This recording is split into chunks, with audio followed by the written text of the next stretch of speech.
Basilica di Santa Maria Maggiore in Rome, also known as the Basilica of St. Mary Major, is one of the city's four major papal basilicas and one of its oldest and most significant churches.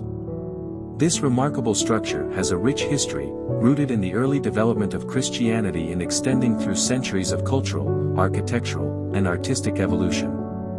Here's an in-depth look at its history and everything else you may want to know about it. 1. Historical background. Foundation and early history. Santa Maria Maggiore is thought to have been established around 432 to 440 AD during the pontificate of Pope Sixtus III. It was built shortly after the Council of Ephesus, 431 AD, which declared Mary as the Mother of God, a key doctrine of the Christian faith. According to a legend known as the Miracle of the Snow, the Virgin Mary appeared in a dream to a wealthy Roman patrician and his wife on August 4, 352, as well as to Pope Liberius. She instructed them to build a church in her honor on the spot where they would find snow. Miraculously, snow fell on the Esquiline Hill in August, and the location became the site of the basilica. Due to this story, Santa Maria Maggiore is also known as the Basilica Liberiana, named after Pope Liberius, though the historical evidence for a church built during his pontificate is debated. Development through the centuries. Over the centuries, the basilica has undergone numerous renovations, reconstructions, and expansions. However, it has largely maintained its 5th century layout, making it one of the few basilicas in Rome to retain its original shape. During the Middle Ages, various architectural features were added, and the basilica became a favored site for pilgrimage, especially after it obtained important relics, including the crib of Jesus. 2. Architecture and design. The architecture of Santa Maria Maggiore represents an amalgamation of early Christian, medieval, Renaissance, and Baroque styles due to multiple renovations across centuries. Exterior.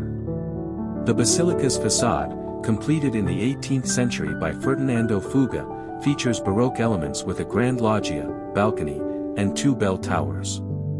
The bell tower is the tallest in Rome at approximately 75 meters.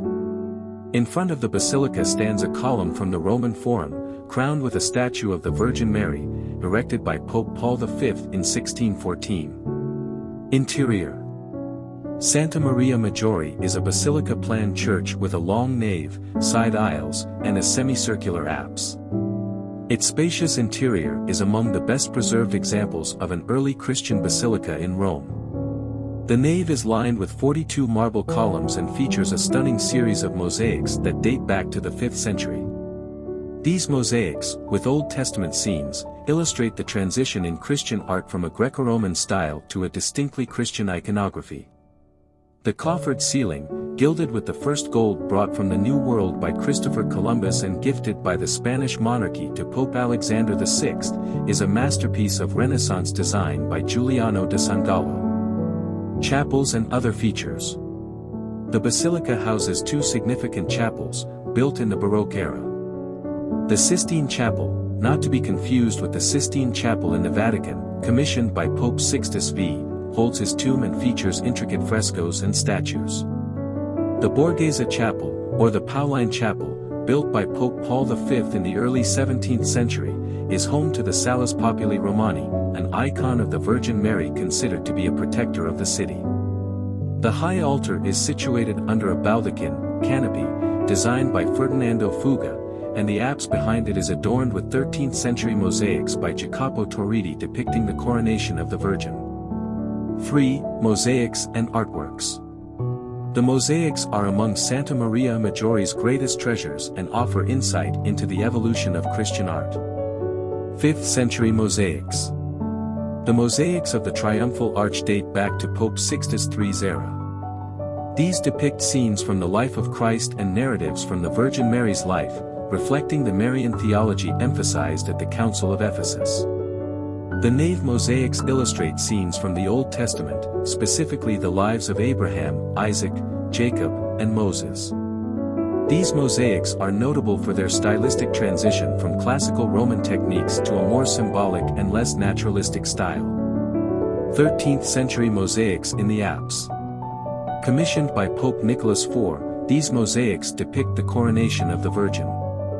The intricate scenes and expressive faces reflect the artistry of Jacopo Torriti and represent one of the finest examples of medieval mosaics in Rome. 4. Significant relics and artifacts. Santa Maria Maggiore holds several important relics and objects of veneration.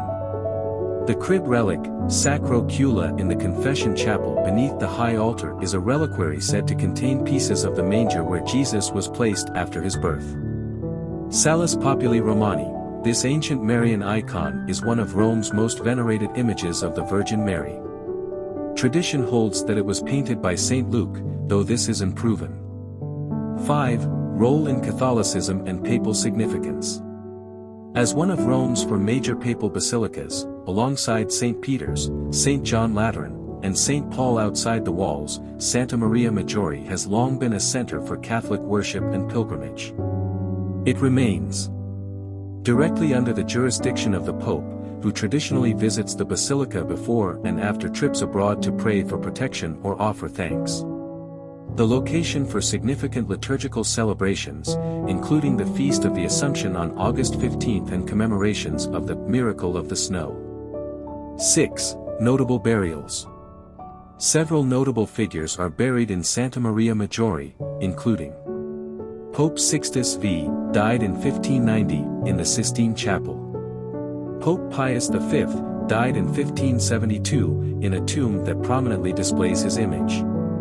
John Lorenzo Bernini, the famous Baroque sculptor and architect, is also buried here, although his grave is relatively modest. 7. Modern-day importance. Santa Maria Maggiore continues to serve as both a religious and historical monument.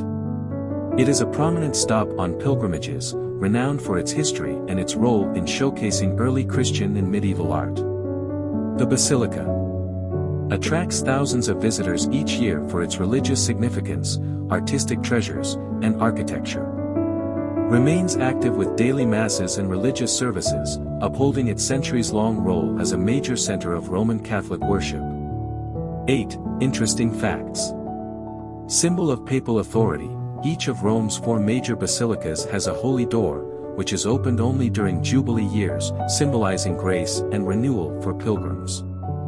Miracle of the Snow Festival. Every year on August 5th, white rose petals are dropped from the basilica's ceiling to commemorate the legendary snowfall that inspired its founding. Unique liturgical rites. As a papal basilica, Santa Maria Maggiore has unique liturgical privileges, including a special canopy for papal use and the presence of cardinal priests who perform particular duties. 9. Visiting Santa Maria Maggiore. Location. Located on the Esquiline Hill, near Rome's central Termini station. Hours. Open daily, but specific areas may have limited hours. Entry. Free, though donations are encouraged. Certain chapels may require a small fee. In sum, the Basilica di Santa Maria Maggiore is a microcosm of Rome's spiritual, artistic, and architectural history. Its blend of early Christian, medieval, Renaissance, and Baroque features make it not only a site of devotion but also a testament to the layered history of Christian Rome.